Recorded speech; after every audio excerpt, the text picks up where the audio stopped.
Hey, it's John and Kim, and today we're on the Arroyo Seco. Or Seco, or Seco.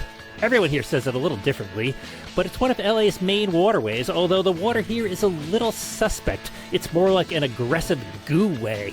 The Arroyo stretches from downtown into the mountains. Its most bike-rideable part is this section here. We started just north of downtown in Montecito Heights, where we passed one of the city's swankiest shanty towns.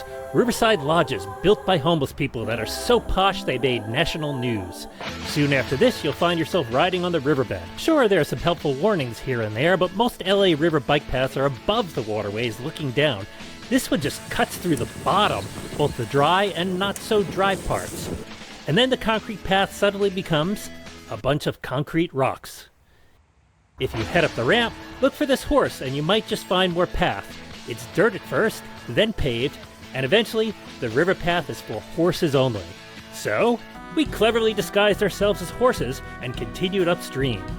No homeless camps or goo here, just picturesque bridges and a waterfall.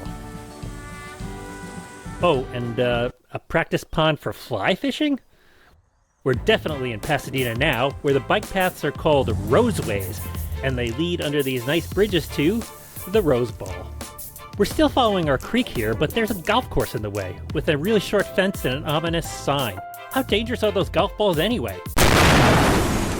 Meanwhile, the creek keeps going up past JPL, where they built the Mars rover, and then into the mountains up to Switzer Falls.